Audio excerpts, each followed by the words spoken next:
Comunidad Relatos de la Noche, es un placer saludar de nuevo a la mejor comunidad de todo internet.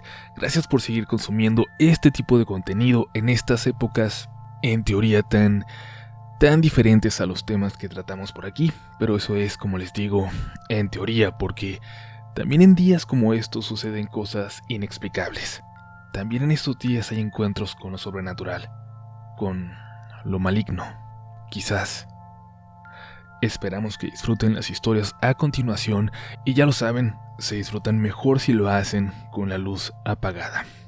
Un abrazo a quienes nos escuchen en compañía de su familia, pero también un abrazo muy fuerte y muy especial para todos y todas aquellas a quienes les toca pasar solos esta Navidad. Recuerden que aunque no sea físicamente, toda la comunidad RDLN estamos con ustedes esta noche. Vámonos a las historias de hoy. Estás escuchando Relatos de la Noche. Los últimos años de mi abuelo Francisco fueron difíciles. En algún momento realmente parecía que había perdido cualquier memoria de nosotros, de su familia, de su vida, de quién era. Poco a poco lo fuimos perdiendo. Nos mudamos con él para cuidarlo. Creo que dentro de lo que cabe, hicimos lo más tranquilo posible su último tiempo aquí. Había cosas, eso sí, que nos asustaban un poco. Se levantaba por las noches hablando solo. Teníamos que buscarlo en la oscuridad, escuchando, siguiendo sus susurros. Su casa oscura puede ser bastante tenebrosa. Es una casa vieja de otros tiempos, que ha sido de su familia por mucho tiempo. La otra cosa que nos incomodaba era cuando se ponía a hablar solo en su cuarto y se callaba cada que alguien entraba a preguntarle con quién lo hacía. Y esto sobre todo porque él nunca parecía ser consciente de la gente a su alrededor. No le importaba lo que pensábamos ni quiénes éramos.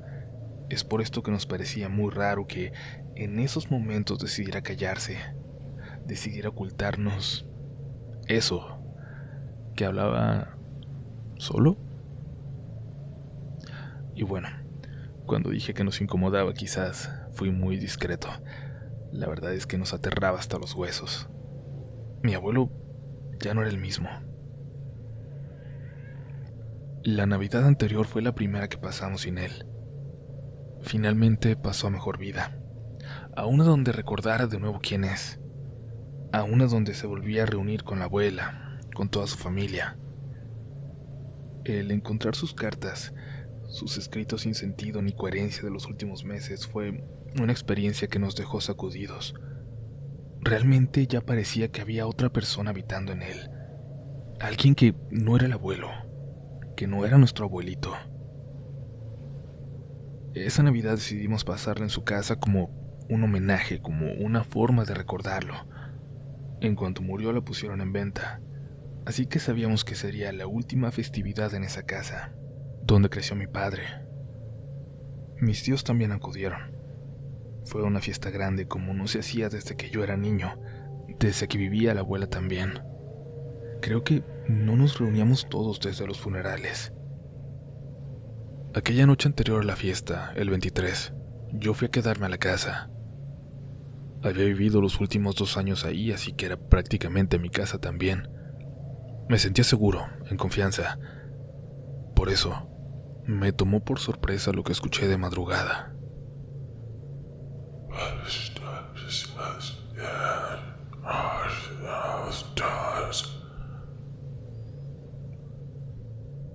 Primero creí que era un sueño. Escuché la voz de mi abuelo, los susurros en la noche, esos de cuando tenía episodios malos y se salía de su cuarto y se escondía en algún rincón. Los escuché tan reales que me desperté y por un momento no me acordé de que mi abuelo ya estaba muerto. Yo solo me levanté dispuesto a buscarlo como siempre. Y antes de llegar a la puerta del cuarto lo recordé. Desperté por completo y atribuí toda mi imaginación. Pero el susurro no era un sueño. Una voz. Alguien. Algo se escuchaba como mi abuelo. Algo estaba ya fuera de la habitación. Abrí la puerta. Quise poner atención. Miré hacia todos lados. Prendí la luz del pasillo. La sala quedaba en total penumbra y no me atreví a mirar fijamente hacia allá. Sé que esa noche algo pudo pasar. Que pude haber visto algo, pero no me atreví. Nunca había sentido tanto miedo. Yo jamás había tenido la certeza de que lo paranormal existía hasta ese momento. Y la verdad no salí corriendo simplemente porque tendría que haber atravesado la mitad de la casa a oscuras. Así que me pasé la noche en vela hasta que me ganó el cansancio. Lo siguiente que ocurrió fue al otro día, en la reunión de Nochebuena, con toda la familia ahí. El bebé de mi primo Raúl tenía entonces unos 11 meses. Lo dejaron dormido un rato en el cuarto de mi abuelo. «Ay, que le eche un ojo el abuelito», dijo la esposa de mi primo en broma. Fue y lo acomodó en su cama. Pensaron que era el lugar más seguro de la casa para un bebé. Cuando el bebé lloró, todos escuchamos, pero los que estaban más cerca eran mi prima Julisa y Aarón, mi hermano. Los gritos de ellos dos al entrar al cuarto retumbaron por toda la casa. Mi prima entró corriendo por el bebé y salió en un segundo. Ninguno de los dos dejaba de gritar. Nos acercamos todos rápido pensando en el bebé, pensando en que había tenido un accidente, pero poco a poco entendimos lo que entre gritos nos querían decir. Una señora. Había una señora en el cuarto, mirando al bebé. Pasó casi media hora para que pudieran describirlo. Decían que una señora estaba sentada, muy derechita, con las manos en el regazo, en la silla frente a la cama del abuelo. Alguien entonces dijo que cuando mi abuelito hablaba solo, lo hacía mirando hacia esa silla en particular. Pero eso la verdad no puedo asegurarlo porque yo no lo vi, y porque no sé si nuestro miedo nos hacía conectar puntos en ese momento, intentar darle algo de sentido a lo que ocurrió.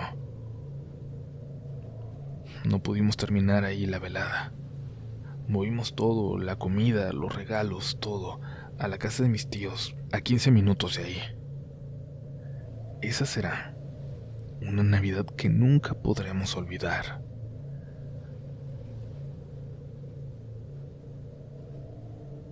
Hace tiempo escuché en su programa una historia que me detonó un recuerdo de la infancia.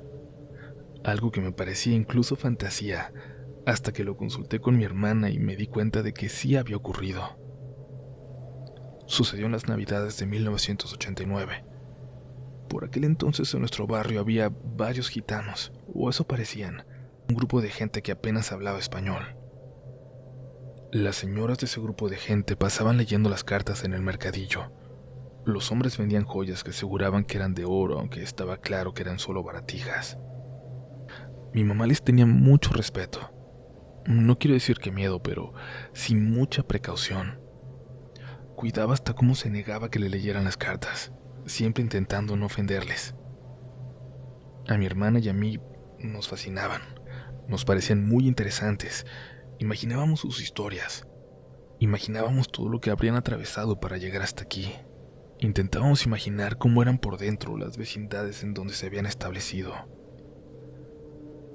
La mañana de Navidad, mi hermana y yo habíamos salido a la tienda. La más cercana a casa estaba cerrada, así que caminamos un poco más, intentando encontrar una abierta. Antes de llegar, nos topamos de frente al dar una vuelta con una de las gitanas, la que más miedo me daba.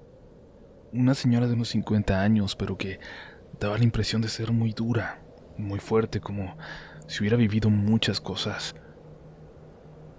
¿A dónde van?, nos preguntó. Le respondimos que a buscar algo a la tienda. ¿Tienen una moneda para mí?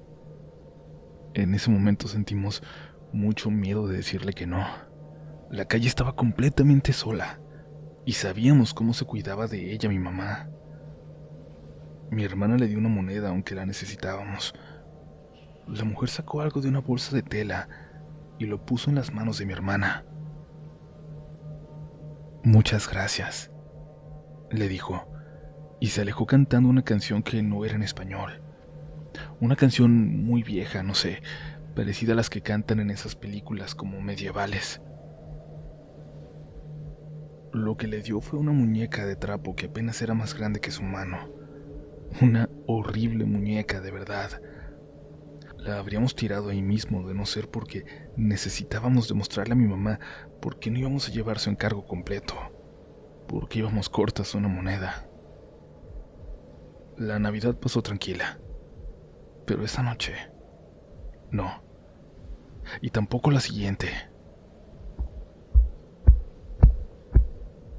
Unos pasos por la casa despertaron a mis padres la noche del 25, pero no había nadie.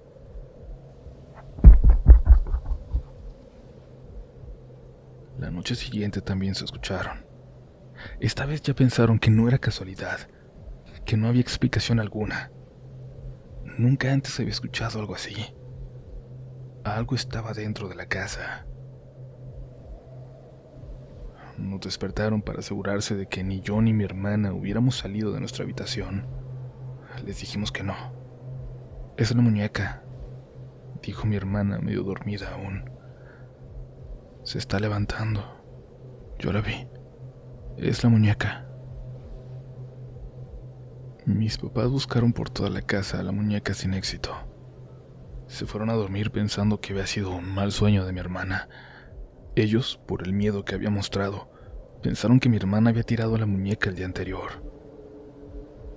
Por la mañana la muñeca estaba sentada en la sala, sentada en un sillón como si fuera una persona. Entonces se dieron cuenta de que de verdad había algo raro, y es que ambos habían pasado varias veces por ese sillón la noche anterior, buscando, y no había nada ahí. Mi mamá pidió ayuda y le dijeron que tenía que venderla. No solo deshacerse de ella, no regalarla, tenía que venderla. Y al parecer una vecina, mucho más adentrada en estos asuntos, le dijo que se la vendiera a ella, por una moneda nada más, algo simbólico. Ella no nos volvió a contar nada al respecto, y este recuerdo, como les dije, había quedado sepultado entre las cosas que logré olvidar en terapia al pasar de los años. Ahora he vuelto a cuestionarme al respecto. Es importante recordar, ser consciente, muy consciente de las cosas que existen, aunque prefiriéramos creer que no.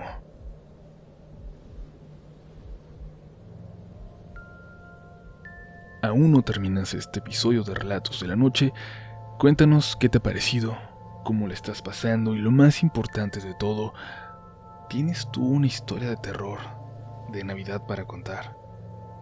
Esperamos tus respuestas y te pedimos que si estás disfrutando de las historias de hoy, compartas este episodio con un amigo que creas que lo pueda apreciar. Por el momento continuamos con las historias de esta noche. ¿Puedo contarles algo? ¿Puedo confiar en ustedes? Voy a compartir mi historia y espero en serio que no parezca una locura. En los 90, cuando yo era niña, esta ciudad era muy distinta. En muy poco tiempo cambió. En aquel entonces caminábamos mucho, acostumbrábamos a hacerlo casi todos. El camino a casa de mi tía Claudia, por ejemplo, no era largo. No era de más de 40 minutos, pero teníamos que atravesar una arboleda que en medio tenía una pequeña laguna. En tiempos de lluvia, toda esa zona se tornaba verde. La laguna se llenaba de vida y era, en realidad, bastante linda. Luego algo ocurrió que ya no nos dejaban cruzarla solos, ni a nosotros ni a ningún niño que yo conociera. Pero aquella Navidad era una emergencia. La tía Claudia estaba muy enferma. Ya nos había anunciado que pasaría sola esta Navidad, pero aquel 24, cuando caía la tarde, nos habló para decirnos que se sentía muy mal, que necesitaba de una medicina. El doctor de la colonia conocía de toda la vida a mi mamá y a su familia. Por eso nos ayudó a obtener la medicina para que pudiéramos llevarla a mis hermanos y yo. Mi mamá se quedó preparando la cena. Lo único que le pareció prudente es que fuéramos los tres con mi tía, mis hermanos y yo, aunque tuviéramos que atravesar la arboleda. Aunque apenas estaba oscureciendo, la arboleda ya lucía tenebrosa. Quizás era que nadie la caminaba en esas fechas. Quizás era el silencio que la rodeaba a pesar de los animales que supuestamente la habitaban. No sé si la memoria me juega una mala pasada, pero no recuerdo ni el sonido de un ave aquella tarde. Cuando nos acercábamos a la laguna,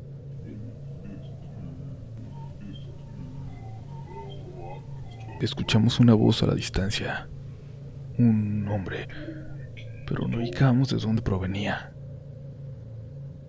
Al llegar a la laguna lo vimos, una figura recogiendo algo del agua. Cuando nos detuvimos nosotros tres por la sorpresa, la figura volteó hacia nosotros. Se paró. Yo lo veía enorme, anormalmente alto, aunque yo era una niña y no podría calcular hoy la altura. En aquel entonces lo vi como si midiera 2 metros. Y además era gordo, muy gordo, su figura era imponente. Se acercó lentamente hacia nosotros poniéndose en el camino. Sostenía un frasco enorme entre sus manos. «No pueden pasar», nos dijo. «Regrésense por donde vinieron». Le dijimos que teníamos que llevar algo importante, que no había tiempo de salir y rodear la arboleda. Se acercó lentamente hacia nosotros, que parecíamos clavados al piso, pero nadie corrió. Sabíamos que indudablemente al hacerlo, uno de nosotros podría quedarse atrás. Y no, teníamos que permanecer juntos. «¿Qué tienes en esa bolsa? ¿Pan?», preguntó con cierta inocencia mirando nuestra bolsa de papel con las medicinas. «Te lo cambio», nos dijo mostrándonos el contenido de su frasco. Estaba lleno de renacuajos, completamente llenos de ellos. «No es pan, son medicinas», dijo mi hermano. «Tenemos que llevarlas». El hombre enorme volvió a apretar su frasco. Puse atención a su cabello, muy mal cortado, rapado de los lados. Apretó como con coraje su contenedor. Yo estaba segura de que pensaba que le mentíamos. Calculaba en ese momento yo si tendríamos alguna oportunidad al defendernos, si solo podríamos correr. Si correr era lo más sensato, pero si él atrapaba a uno de nosotros, no veía cómo podíamos defendernos en un encuentro físico, en una pelea. No había forma de sobrevivir. «Si nos dejas pasar, te prometo que regresamos con pan para ti», le dije. Su expresión no cambió, pero se hizo a un lado, mirando con desconfianza. Pasamos a su lado. Avanzamos y volteamos cuando ya lo dejábamos atrás. Lo vimos caminar, volver a la laguna y meter los pies, y liberar a todos los renacuajos que tenía. Cuando llegamos a casa de mi tía estaba Agustín, un amigo de mi padre que pasó a ver cómo seguía. Mi tía le pidió que nos acompañara de vuelta, para que no atravesáramos solos la arboleda. Agustín jalaba una carreta con su bicicleta en la que juntaba fierro viejo. En ese momento iba vacía, así que nos subimos todos ahí y cruzamos la arboleda sin ver una sola señal de aquel hombre que apenas hacía un rato nos había hecho temer por nuestra vida. No volví a buscarle con pan, obviamente. Me aterraba la sola idea de volver a verlo, pero luego, con el tiempo, comencé a sentirme mal. Comencé a entender, conforme yo iba creciendo, que la persona que vimos aquella noche seguramente tenía alguna condición, algún problema cognitivo, y me sentí mal por asustarme, por verlo así. Aunque no lo comentaba, me sentí mal por mucho tiempo, hasta hace unos años, por ahí del 2014. Verán, un antropólogo de la ciudad publicó un pequeño libro con ayuda del gobierno municipal. En él recogía algunas leyendas que se habían dejado de contar en la ciudad por una u otra razón. Entre ellas escribió sobre el hombre, sobre el hombre que salía de la laguna, cuando ésta estaba más verde, cuando estaba llena de vida. Una leyenda de hacía muchos, muchos años, de la época de cuando mis abuelos eran niños y que ni mis hermanos ni yo recordábamos que nos hubieran contado. Para contarles esa historia he intentado buscar por todos lados aquel libro, pero no encuentro nada en internet.